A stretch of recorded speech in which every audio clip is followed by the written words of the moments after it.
같이 기도하고 강의 시작하겠습니다. 하나님 아버지 감사합니다. 오늘도 조직신학 강의를 계속하게 하시니 감사드립니다.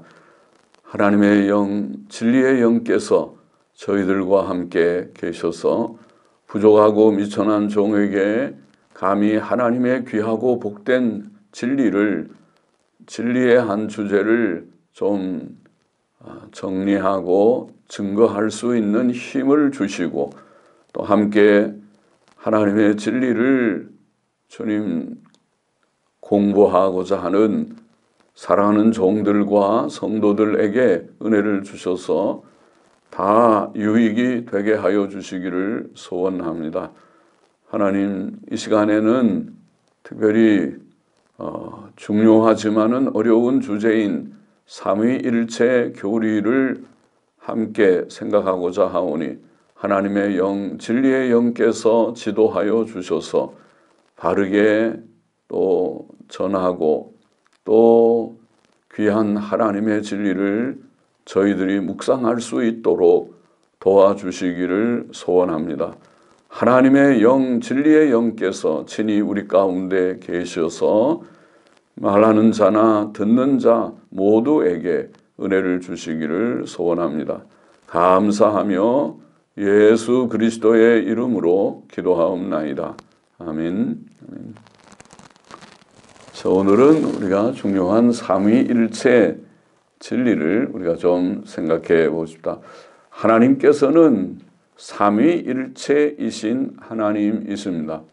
웨스민스터 소요리 문답 제6문답은 하나님께는 삼위, 세 인격, 즉 아버지와 아들과 성령께서 계신데 이 셋은 본체에 있어서 동일하시고 능력과 영광에 있어서 동등하신 한 하나님이시다라고 진술했습니다.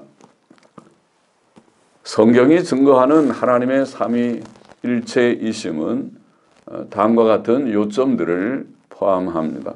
좀 정리해 보십시다. 첫째로 하나님께서는 한 분이십니다. 성경은 세상에 오직 한 하나님께서 계심을 증거합니다. 출애굽기 20장 3절 말씀, 너는 나 외에는 다른 신들을 네게 있게 말지니라. 그렇게 말씀이죠. 십계명의 제1계명 말씀이.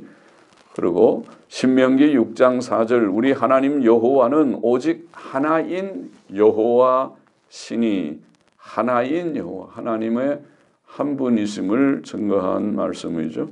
이사야 44장 24절, 나는 만물을 지은 여호와라, 나와 함께한 자 없이 홀로 하늘을 폈으며 땅을 베풀었고, 창조 사역에서 하나님 한 분이 하셨다. 고린도전서 8장 6절, 우리에게는 한 하나님 곧 아버지가 계시니 만물이 그에게서 났고 우리도 그를 위하며 또한 한 주 예수 그리스도께서 계시니 만물이 그로 말미암고 우리도 그로 말미암았느니라. 한 하나님 곧 아버지가 계시다. 디모데전서 2장 5절, 하나님은 한 분이시요. 거기도 분명히 그러겠죠. 또 하나님과 사람 사이에 중보도 한 분이시니 그 사람이신 그리스도 예수라. 자, 이렇게 성경이 밝히 구약이나 신약이나 동일하게 증거하고 있습니다. 그러므로 웨스민스터 소요리 문답 제5문답은 한 분 이상의 하나님들이 계신가? 라는 질문에 대해 살아계시고 참되신 오직 한 하나님께서 계신다고 대답하였습니다. 하나님의 유일하심은 그의 본체의 유일하심이라고 이해됩니다. 하나님의 본체란 하나님의 모든 속성들과 활동들의 공통적 주체가 되는 객관적 존재를 의미합니다. 본체와 본질, substance, 본체를 우리가 보통 substance를 번역하는 말이고 또 본질, essence라는 말은 약간 다른 뉘앙스를 가지는 것 같습니다. 본질은 하나님이라는 말이 의미하는 모든 것을 가리키는 비교적 추상적 개념이며 본체는 그러한 본질을 가지시는 구체적 존재를 가리키는 맛이 있습니다. 본체나 본질이 다 보통 같은 의미로 사용하지만은 약간 뉘앙스의 그런 차이가 있어 보입니다. 하나님께서는 본체에 있어서 하나이시며 물론 그 본질에 있어서도 하나이십니다. 초대교회의 니케아 신조라는 것이 있죠. 니케아 신조는 성부와 성자께서 같은 본질을 가지신다고 진술을 했습니다. 같은 본질. 찰스 하치의 말대로 니케아 신조의 같은 본질의라는 우시오스라는 말이 본질의라는 형용사인데 호모라는 말이 같다는 말입니다. 호모 우시오스, 같은 본질의라는 말은 단지 종류적 동일성만 가리키는 것이 아니고 수적 동일성도 의미한다. 예, 그렇게 설명하고 있습니다. 만일 하츠는 말하기를 만일 호모 우시오스가 종류적 동일성의 의미로 해석된다면 니케아 신조는 삼신론을 가르칠 것이다. 그렇게 표현했습니다. 그러겠죠. 그래서 그 세 신적 본질을 가진 세 분이 계신다. 그럼 삼신론이 되어버리니까 그런 뜻으로 말한 것은 아니라는 것은 호모우시오스라는 말이. 호모우시오스는 단지 종류적 동일성만이 아니고 수적 동일성을 의미하는 것이라는 말이죠. 초대교회 아타나시우스 신조는 그러므로 다음과 같이 표현하였습니다. 아버지께서는 영원하시고 아들께서는 영원하시고 성령께서는 영원하시다. 그러나 그들은 세 영원자들이 아니고 한 영원자이시다. 이와 같이 아버지께서는 전능하시고 아들께서는 전능하시고 성령께서는 전능하시다. 그러나 그들은 세 전능자들이 아니고 한 전능자이시다. 이와 같이 아버지께서는 하나님이시고 아들께서는 하나님이시고 성령께서는 하나님이시다. 그러나 그들은 세 하나님들이 아니고 한 하나님이시다. 자, 이 삼위일체를 이렇게 잘 표현하려고 이런 신조들이 표현한 것이라고 보입니다. 한 하나님이시다. 수적 동일성, 본체의 한 분이시라는 의미에서의 한 하나님이시다. 삼신론이 아니다. 자, 두 번째 요점은 하나님 아버지와 하나님의 아들과 성령께서 존재하시며 세 인격, 이 세 분, 하나님 아버지, 하나님의 아들, 성령께서 존재하시며 이 세 인격은 서로 구별되신다. 여기 인격, person이라는 말을 그랬었는데 인격이란 자의식을 가지고 자신의 신분을 인식하는 이성적 존재를 가리킨다고 하겠습니다. 하나님께 있는 세 인격은 서로 구별되는 세 개체적 존재들입니다. 칼빈은 내가 의미하는 인격은 신적 본체 안에 한 실존이라 즉 다른 둘과 관계되어 있으나 함께 나누어 가질 수 없는 특성들로 구별되는 실존이다라고 표현하였습니다.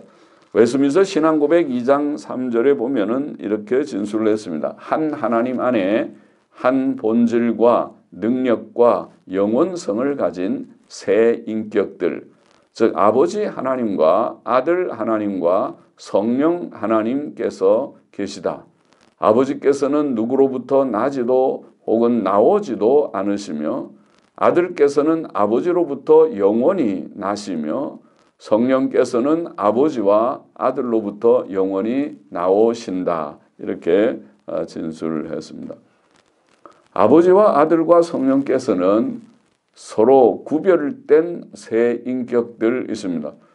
자, 마태복음 3장 16절 17절에 보면 이런 말씀이죠. 예수께서 세례를 받으시고 곧 물에서 올라오실새 하늘이 열리고 하나님의 성령이 비둘기까지 같이 내려 자기 위에 임하심을 보시더니 세례받는 예수님이 계시고 성령께서 비둘기같이 내려오시는 성령님께서 계시고 그리고 하늘로서 소리가 있어 말씀하시되 이는 내 사랑하는 아들이요 내 기뻐하는 자라 하시니라 이렇게 증거했습니다.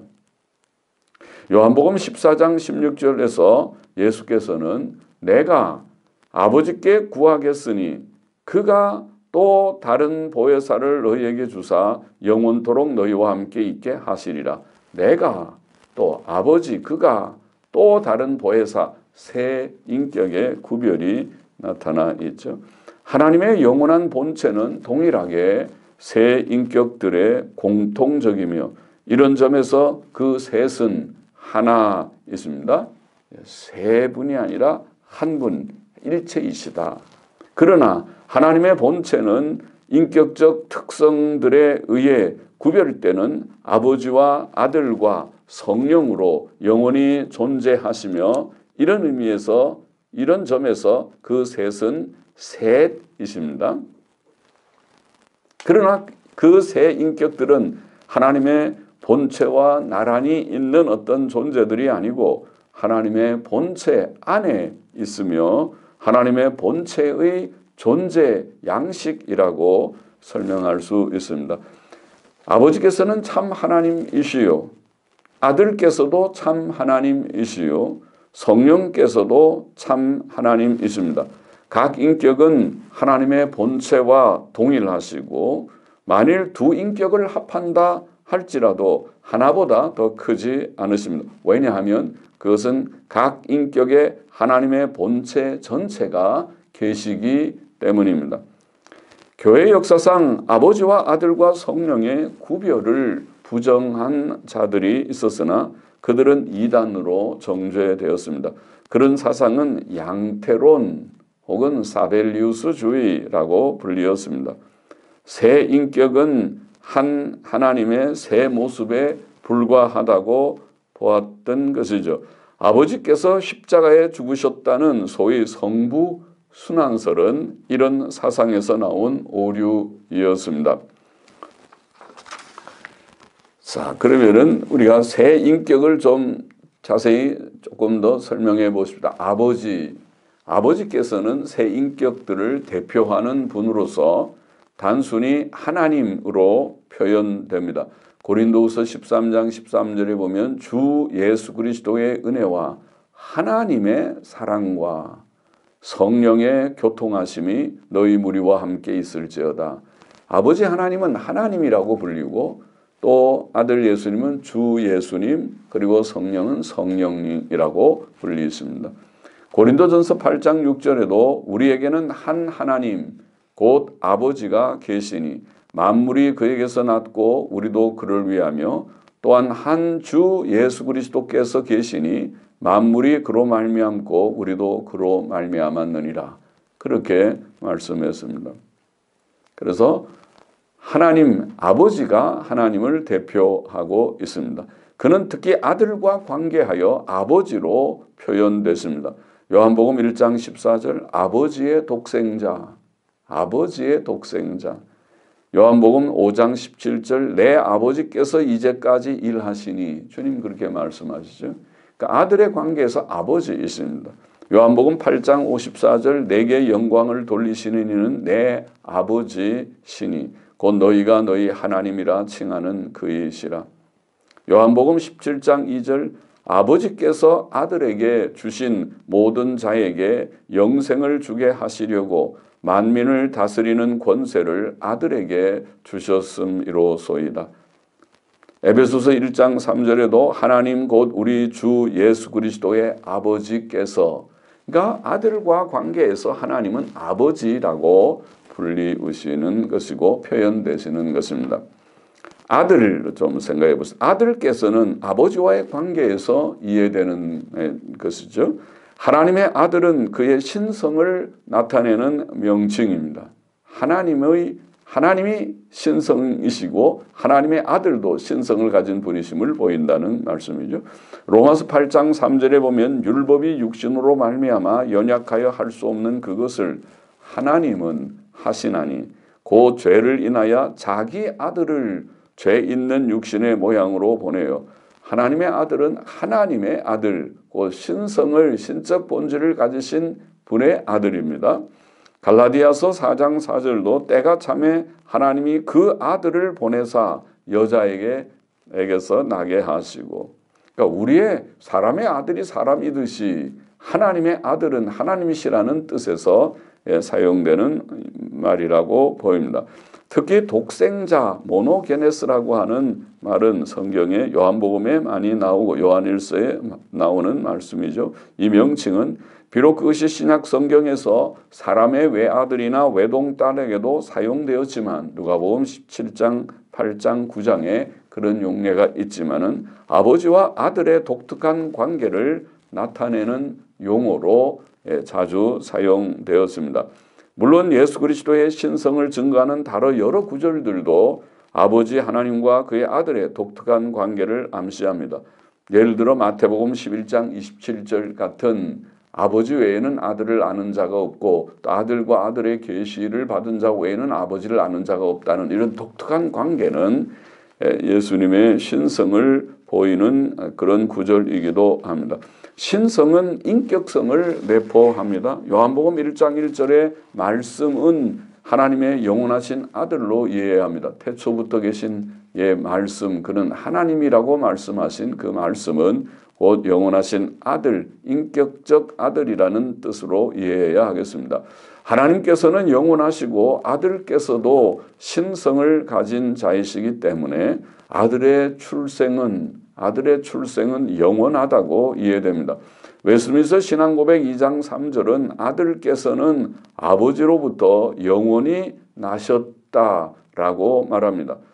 예수께서는 아버지여 창세 전에 내가 아버지와 함께 가졌던 영화로서 지금도 아버지와 함께 나를 영화롭게 하옵소서라고 요한복음 17장 5절에 기도하셨죠. 거기에 창세 전은 시간 세계 이전이며 곧 영원이지요. 창세 전은 영원입니다. 물론 영원 전의 출생이라는 생각은 신비합니다. 그러나 아버지와 아들의 관계를 시간 세계 속에서 생각하고 아들의 영원 출생을 부정하는 것은 아들의 신성을 부정하는 잘못이 됩니다. 그러니까 아들의 신성을 우리가 바로 생각한다면 그는 시간 세계 속에서의 출생이 아니라 영원 출생, 영원 전에 아버지께서 낳으셨다고 표현할 수밖에 없을 것입니다. 아들의 참된 신성에 대한 성경의 증거들은 풍성합니다. 첫째로 그는 신적 명칭들로 불리십니다. 이사야 9장 6절 이는 한 아기가 우리에게 낳고 한 아들을 우리에게 주신 바 되었는데 그 이름은 기묘자라 모사라 전능하신 하나님이라. 이 메시아 아들을 전능하신 하나님, 영존하시는 아버지라 평강의 왕이라 할 것입니다. 놀라운 명칭이죠. 예수님께 메시아이신 예수님께 전능하신 하나님, 영존하신 아버지라는 명칭이 돌려졌습니다. 요한복음 1장 1절 이 말씀은 곧 하나님이시니라. 하나님이라는 명칭이 돌려졌고 디도서 2장 13절에 우리의 크신 하나님 구주 예수 그리스도, 예수님은 크신 하나님. 요한일서 5장 20절에 그는 참 하나님, 참 하나님. 자, 전능하신 하나님, 영존하시는 아버지, 하나님, 크신 하나님, 참 하나님. 로마서 9장 5절도 육신으로 하면 그리스도가 저희에게서 나셨으니 저는 만물 위에 계셔 세세의 찬양을 받으실 하나님이십니다. 하나님, 세세의 찬양을 받으실 하나님. 요한복음 20장 28절 도마가 대답하여 가로되 나의 주시며 나의 하나님이시니이다. 도마의 신앙 고백이죠. 예수님 부활하신 주님을 보고 하나님 나의 하나님이라고 고백하였습니다. 자, 신적 명칭들로 불리셔서 아들이 하나님이심을 증거하였습니다. 둘째로 그는 신적 속성들을 가지고 계십니다. 그에게는 신성의 충만이 있으시다. 골로새서 2장 9절에 표현했죠. 그 안에는 신성의 모든 충만이 육체로 거하시고, 그러면 신성의 모든 충만이니까 신적 속성들의 충만입니다. 신성의 충만. 또 그는 그가 원하시는 곳에 어디든지 계신다고 성경은 증거해. 마태복음 18장 20절 두세 사람이 내 이름으로 모인 곳에는 나도 그들 중에 있느니라.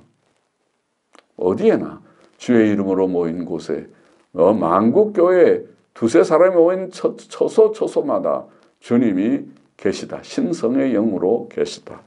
또 그는 영원하시다. 요한복음 1장 1절에 우리 읽은 대로 태초에 말씀이 계시니라. 그 말은 태초에 말씀이 이미 계셨다. 그런 그 형태입니다. 미완료 과거 형태입니다.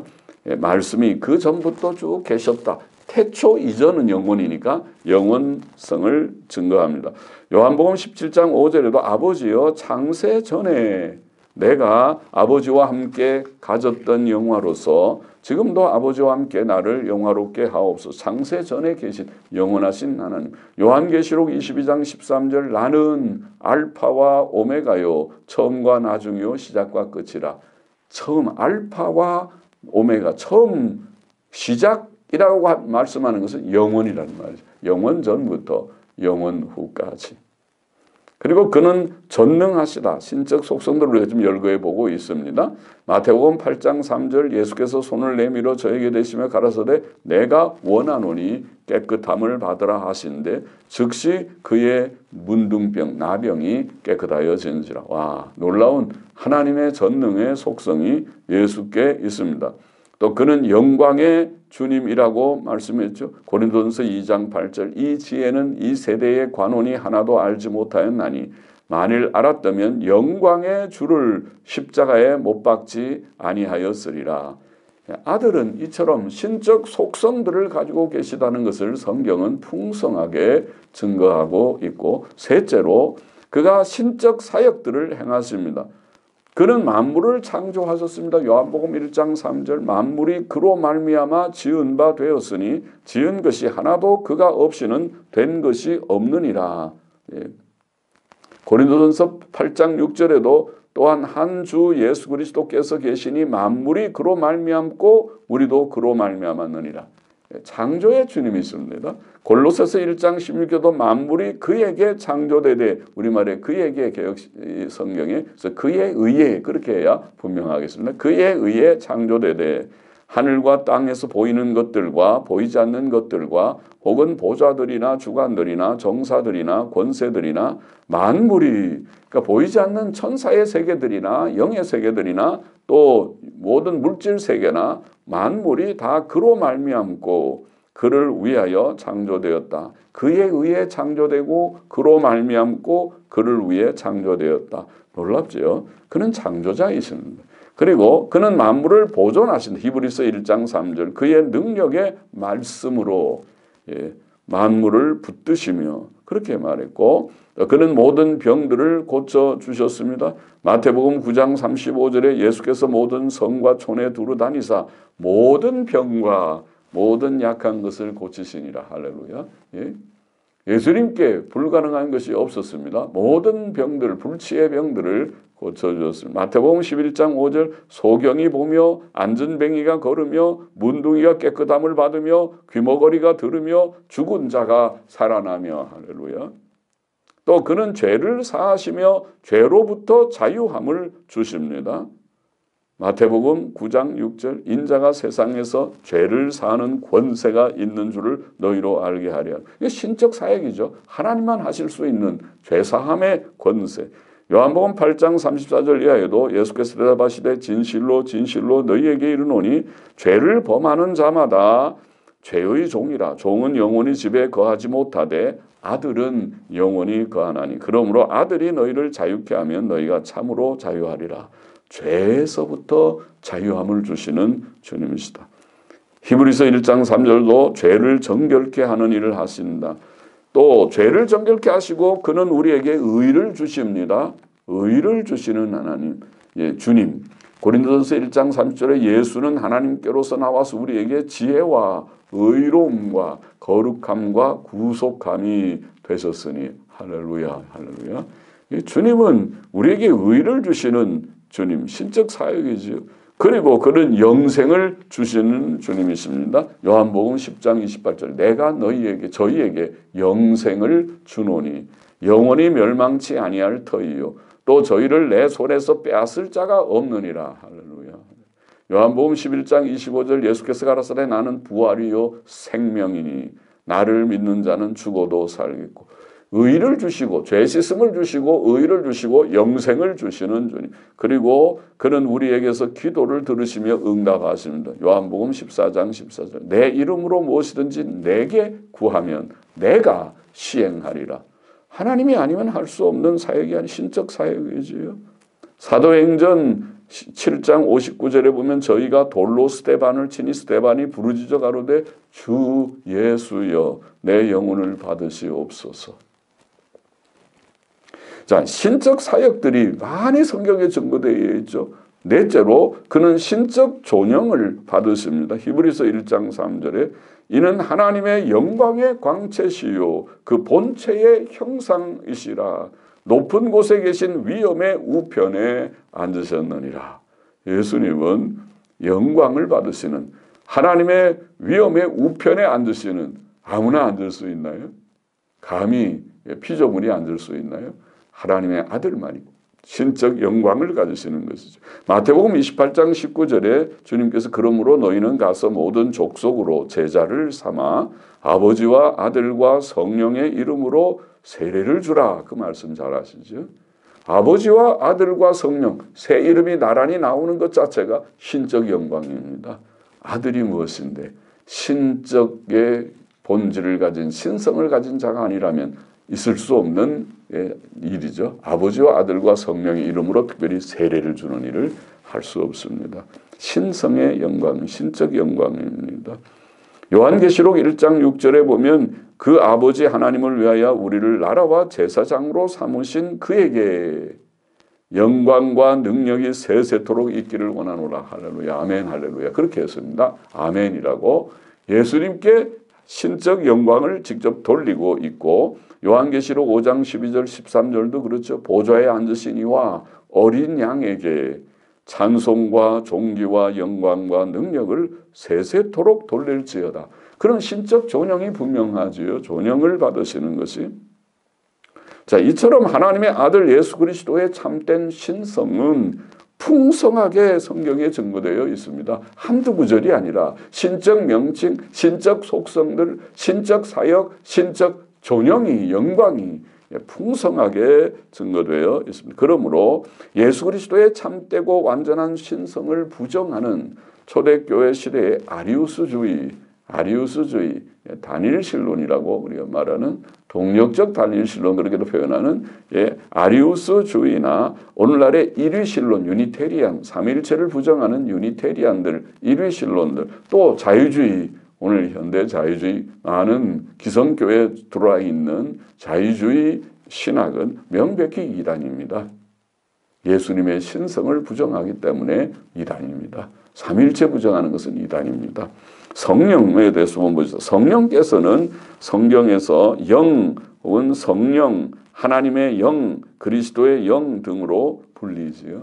영, 그냥 루아크 혹은 푸뉴마라는 말로만 가지고 푸뉴마라는 말로도 성령을 표현하는 구절들이 많습니다. 영은 바람같이 호흡같이 일하시는 그의 사역의 양식을 나타냅니다. 성령께서는 눈에 보이지 않는 바람같이 역사하시는 영이시지요. 성령이라는 명칭은 그의 거룩하심을 보이신 거룩한 영, 푸뉴마 하기오스, 거룩한 영이라는 거룩하심을 보이고 그는 거룩하시며 거룩한 일을 이루시는 영이시고 하나님의 영이라는 명칭은 하나님과의 관계를 그리고 그리스도의 영이라는 명칭은 그리스도와의 관계를 나타냅니다. 요한계시록 5장 6절에 보면 어린 양에게 7 뿔과 7 눈이 있으니 참 상징적인 그런 그 인물이지요. 어린 양이 7뿔과 7눈을 가진 존재로 묘사되어 있는데 이 눈은 7눈, 이 눈은 온 땅에 보내심을 입은 하나님의 7영이라 그렇게 표현했습니다. 그건 성령을 가리키는 것이지. 그리스도의 영 성령께서는 7영이라 충만한 영이었습니다. 삼위의 관계는 영원적입니다. 하나님의 영이신 성령께서는 참 하나님이십니다. 성령께서는 하나님이시죠. 하나님께서는 영이심으로 그의 영께서 하나님이신 것은 당연한 일일 것입니다. 성령의 참된 신성에 대한 성경의 증거들은 많이 있습니다. 첫째로 성령께서는 하나님과 동일시 되시죠. 사도행전 5장 3절 4절을 보면 네가 성령을 속이고 하면서 사람에게 거짓말한 것이 아니요 하나님께 거짓말한 것이로다 이렇게 말했죠. 사도 베드로는. 그러니까 성령을 속인 것은 곧 하나님을 속인 것이다. 하나님께 거짓말한 것이다. 사도행전 28장 25절에 보면 성령이 선지자 이사야로 너희 조상들에게 말씀하신 것이 옳도다. 그러면서 이사야 6장 9절을 인용했는데 거기 보면 여호와께서 가라사대라고 되어 있어요. 그러면 여호와의 말씀은 그 성령의 말씀과 동일시 되었습니다. 동일하시지요, 성령은. 둘째로 성령께서 가지시는 신적 속성들도 그의 신성을 증거합니다. 두 구절만 고린도전서 2장 10절에 성령은 모든 것 곧 하나님의 깊은 것이라도 통달하시느니라 전지하시다는 말이죠. 하나님의 영이시니까 그러니 성령은 신성의 영이죠. 신적 영이시죠. 신적 속성을 가지시고 히브리서 9장 14절은 영원하신 성령 이런 표현을 놨습니다. 영원하신 성령, 영원하시다. 신적 속성이지요. 또 셋째로 성령께서는 신적 사역을 하십니다. 창세기 1장 2절에 보면 창조 사역에 하나님의 신이 하나님의 영이 수면에 운행하시니라 그런 표현이 있죠. 창조 사역에도 성령께서 역사하셨구나. 욥기 26장 13절에 보면 그 신으로 그 영으로 하늘을 단장하시고 성령께서 하늘을 단장하시는 사역을 하셨다. 넷째로 성령께서는 아버지와 아들과 함께 경배와 영광을 받으십니다. 앞에서 인용했던 마태복음 28장 19절 아버지와 아들과 성령의 이름으로 세례를 주라. 그것은 성령의 영광 받으시는 신적 영광의 예이지요. 고린도전서 3장 16절에 보면 너희가 하나님의 성전인 것과 하나님의 성령이 너희 안에 거하시는 것을 알지 못하느냐. 우리는 성전이고 우리 안에 성령께서 거하신다. 그래서 성령께서 경배를 받으시고 찬송과 영광을 받으신다는 표현이지요. 마태복음 12장 32절에 보면 누구든지 말로 인자를 거역하면 사하심을 얻되 누구든지 말로 성령을 거역하면 이 세상과 오는 세상에도 사하심을 얻지 못하리라. 심지어 인자를 거역하는 것보다 더 무서운 그런 벌을 말씀하신 그런 구절이죠. 성령의 영광을 이렇게 증거하셨습니다. 교회 역사상 성령의 신성과 인격성을 부정하는 자들이 있었습니다. 우리가 단일신론, 예수님의 신성을 부정하는 자들은 성령의 신성도 부정했고 소시너스주의라고 하는 종교개혁기의 자유주의자들이죠. 예수님의 신성과 삼위일체를 부정하는 소시너스주의나 또 오늘날의 일위신론, 유니테리안이라고 하는 일위신론자들은 또 자유주의자들은 다 성령의 신성과 인격성을 부정하는 일이고 오늘날 은사주의자들도 성령을 좀 그 성령에 대해서 무례하다고 할지 그런 표현을 하는 경우들을 보게 됩니다. 그들은 성령께서 성령의 신성과 인격성을 부정하는 자들은 성령께서 인격적 하나님이심을 부정하였습니다. 그러나 성경은 성령의 신성을 증거하며 성령의 신성은 그의 인격성을 내포합니다. 그렇죠? 신성은 하나님은 인격적이시잖아요. 더욱이 그의 성령의 인격성은 성경에서 그에게 사용된 인격적 명칭과 인격적 특성에서 확증되므로 우리가 조금 언급해 보십니다. 첫째로 성령께서 인격적 명칭으로 불리시는 예를 좀 보십니다. 예수께서는 요한복음 16장 14절에 성령께서 오시면 그가 내 영광을 나타내리라고 말씀하셨습니다. 그가 라는 말을 우리가 영이라는 푸뉴마라는 말은 마로 끝나면 중성명사죠. 헬라어는 다 성이 있습니다. 남성, 중성, 여성 이런 성이 있는데 푸뉴마라는 말은 중성명사이지만 여기에 그가라는 말을 에케이노스라는 말은 남성 지시대명사거든요. 남성 지시대명사 그가 그것이 그렇게 하려면은 이렇게 에케이노 그렇게 해야 되겠죠. 에케이논 그러든 그가 에케이노스. 자, 에케이노스라는 남성 지시 대명사를 사용했습니다. 그것이 아니고 사도 바울도 성령에 대해 이는 우리의 기업의 보증이 되사 에베소서 1장 14절에 그렇게 표현합니다. 이는 여기에 이는이라는 호스라는 말도 남성 관계 대명사입니다. 만일 중성으로 하려면 호라고 해야 되겠죠. 호. 그럼 중성이 됩니다. 호스 하면 남성 관계 대명사입니다. 이것들은 성령의 인격성을 증거합니다. 자, 또 둘째로 인격적 특성들을 가지고 있습니다. 인격적 명칭을 우리가 예수님 말씀에 그게 에케이노스 그가 온 호스 인칭 남성 관계대명사 호스 이런 것을 우리가 언급했고 인격적 특성들 예수께서는 성령께서 오시면 그가 너희에게 모든 것을 가르치시고 가르치는 건 인격자만 하죠. 다른 사물이 뭐 우리에게 가르치겠습니까? 내가 너희에게 말한 모든 것을 생각나게 하시리라. 인격적 특성들을 말씀하셨고 요한복음 14장 26절 15장 26절에 말씀을 제가 언급했고 사도행전에 보면은 성령께서 신자들에게 말씀하셨다. 성령께서 말씀하시기를 말씀하는 건 인격이죠. 무인격 비인격이 뭐 말하지는 않아요. 그죠? 성령께서 사도행전 8장 29절, 10장 19절, 13장 2절에 보면 성령께서 말씀하셨다. 사도행전 16장 7절에 보면 예수의 영께서 허락지 않으셨다. 그것도 인격적인 특성을 보이죠. 허락하고 허락지 않고. 그럼 인격자나 그렇게 하죠. 바울은 성령께서 친히 우리 영과 함께 우리가 하나님의 자녀인 것을 증거하신다. 로마서 8장 16절에 그렇게 표현해 증거하신다. 또 로마서 8장 26절에는 성령도 우리 연약함을 도우시나니 우리가 마땅히 빌 바를 알지 못하나 오직 성령이 말할 수 없는 탄식으로 우리를 위하여 친히 간구하시느니라. 성령의 탄식, 간구를 말씀하셨습니다. 또 에베소서 4장 30절에는 하나님의 성령을 근심하게 하지 말라. 인격자들에게 쓰는 거죠. 그렇지 않고 우리가 뭐 돌이나 나무한테 근심하게 한다 이렇게 쓰지 않죠. 근심할 리도 없고 인격자에게 합니다. 성령께서는 인격적 특성들을 가지십니다. 그러므로 성령은 신이시고 하나님이시고 또 인격적 하나님이시다 그 말이죠. 초대교회는 성령께서 아버지로부터 나오실 뿐 아니라 아들로부터도 나오신다는 사실에 대해서 논쟁한 적이 있습니다.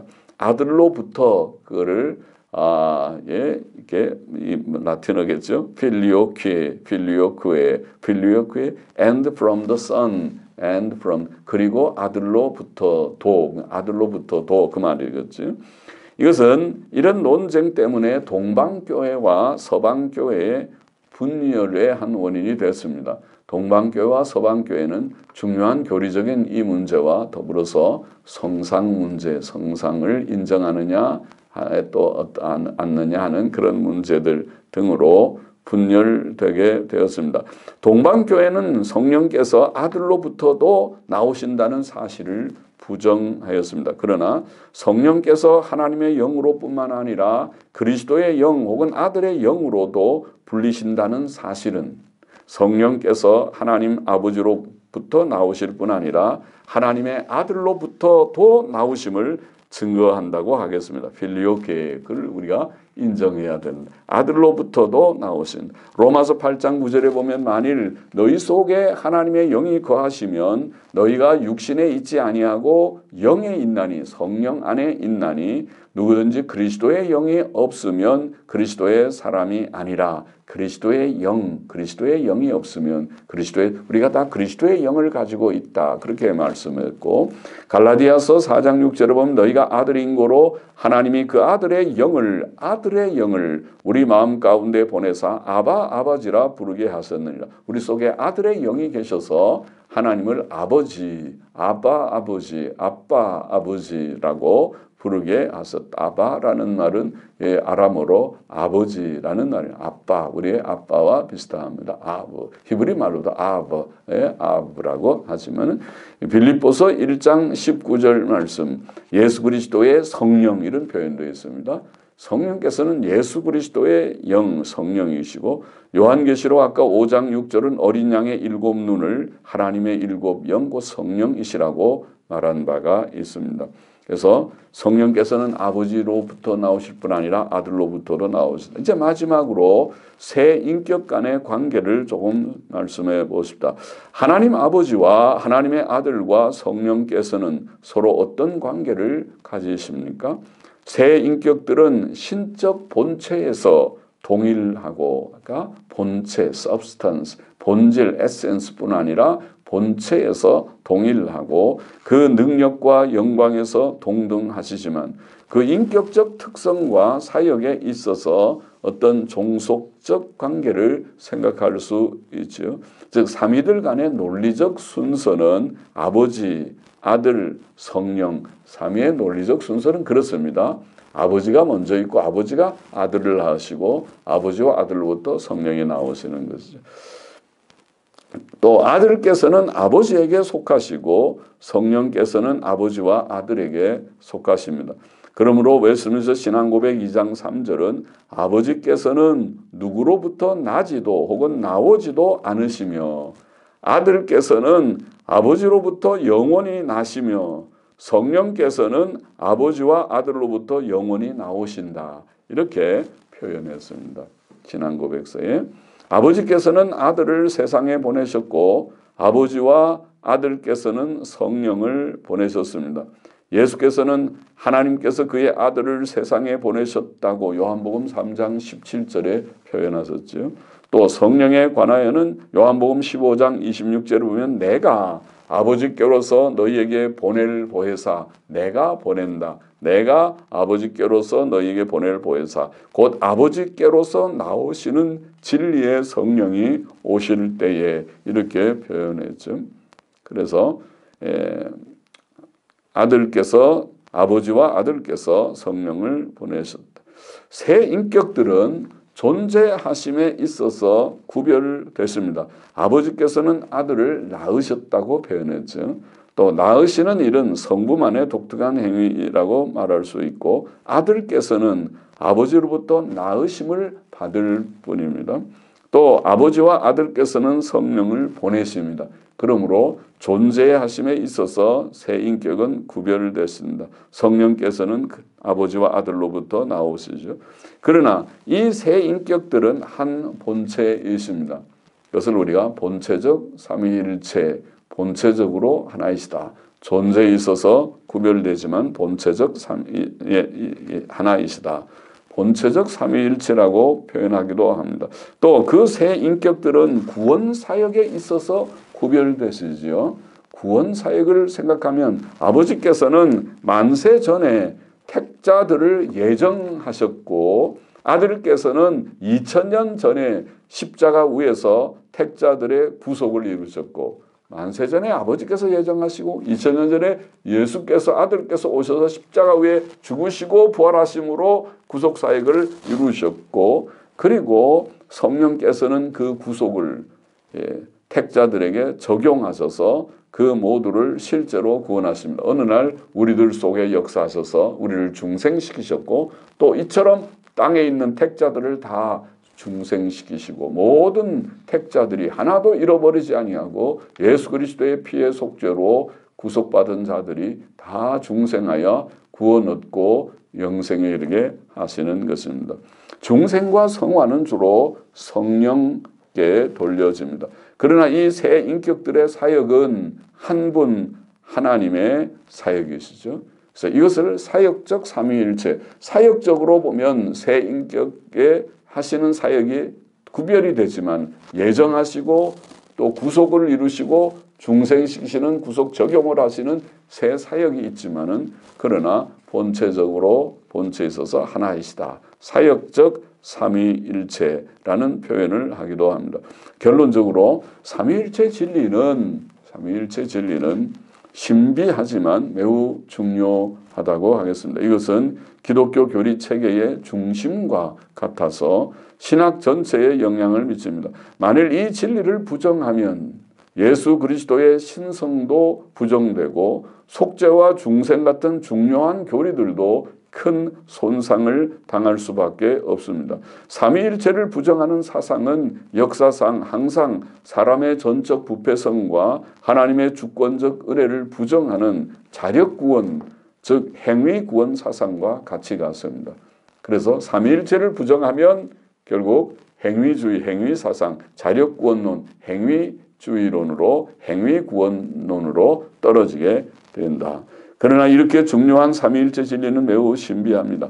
하나님의 삼위일체 교리는 하나님의 신비를 만족하려는 시도라기보다 단지 하나님에 대한 잘못된 생각들, 예를 들어서 우리가 앞에서 말했던 삼신론, 하나님의 한 분이심을 우리가 부정하면 삼신론에 떨어질 수 있죠. 아버지와 아들과 성령만 생각하고 한 하나님을 생각하지 못한다면 삼신론, 본체의 단일성을 부정하면 삼신론에 떨어지게 되고, 그 다음에 또 단일신론, 우리가 동력적 단일신론이라고도 부르는 단일신론, 그 성자와 성령의 신성을 부정하는, 그래서 초대교회부터 성자의 신성을 부정하는 아리우스주의들,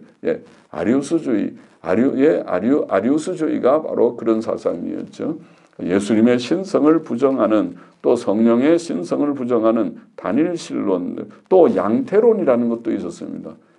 성부와 성령과 성자와 성령의 신성을 다 인정하지만은 그 셋을 결국 세 하나님이라고 생각하는, 아까 삼신론과 비슷한 것이 아니라 그 세 형태, 양태에 불과하다. 셋으로 모습이 그렇게 표현되는 것이지, 한 하나님이 옷을 바꿔 입고 나오듯이 새 모습으로 나타나는 것뿐이다. 이게 양태론인데, 그럼 결국 새 인격의 구별을 부정하는 것이죠. 그러니까 본체의 단일성을 부정하든지 또 신성을 부정하든지 아니면은 새 인격의 구별을 부정하든지 다 오류지요. 그런 오류에 삼신론에 떨어져도 안 되고 단일신론에 떨어져도 안 되고 양태론에 떨어져도 안 된다는 것입니다. 그래서 그게 떨어지지 말도록 하기 위해서 삼위일체를 교리적으로 진술하게 되는 것이다. 그렇게 설명드릴 수 있습니다. 그래서 이런 오류에 떨어지는 것을 방지하기 위한 노력이었다. 그렇게 설명할 수 있습니다. 삼위일체는 사람이 이해하기 어려운 신비입니다. 그러나 그것은 성경에 명백하게 계시된 하나님의 진리입니다. 그러므로 삼위일체의 교리를 부정하는 것은 예수 그리스도의 신성을 부정하거나 하나님의 유일성을 부정하거나 새 인격들의 구별을 부정하는 오류이며, 이것은 확실히 이단적입니다. 박경영 박사는 말하기를, 우리가 이것을 믿음은 우리가 이것을 이해하는 때문이 아니라 셋이 하나라고 하는 삼위일체의 신비를 우리 이성으로 다 이해하기 때문이 아니라 오직 하나님이 자신을 이렇게 계시하신 때문이다라고 말했습니다. 그렇죠? 바르게 말했다고 봅니다. 우리는 성경에 계시된 대로 하나님의 삼위일체 되심을, 삼위일체이심을 굳게 믿어야 하겠습니다. 어려운 교리지만 우리가 짧은 시간에 간단히 정리해 보았습니다. 다 삼위일체의 진리를 조금이라도 이해하고 또 굳게 믿고 확신하는 모두가 되시기를 바랍니다. 같이 기도하십시다. 하나님 아버지 감사합니다. 이 시간 삼위일체 진리를 좀 우리가 해석하고 설명하고 또 그 뜻을 좀 살피고 또 그것이 의도하는 바가 무엇인지 어떤 오류를 방지하기 위함인지에 대해서 좀 말하였습니다. 하나님 다 함께 이 교리를 공부한 주의 종들과 성도들이 주님 이 귀한 삼위일체의 진리를 깨닫고 또 주님 오류에 떨어지지 아니하고 또 하나님은 한 하나님이시지만 세 구별된 인격을 가지신 분이시라는 것을 깨닫고 우리 주님의 신성의 영광을 보게 하시고 우리 가운데 거하신 하나님의 성령의 주님의 놀라운 복을 우리들이 깨닫게 하여 주시옵시고 삼위 하나님의 구원의 사역을 주님이 알게 하여 주시고 찬송하게 하여 주시고 또 순응하면서 주님을 섬기며 따라가는 저와 우리 모두가 되게 하여 주옵소서. 감사하며 예수 그리스도의 이름으로 기도하옵나이다. 아멘.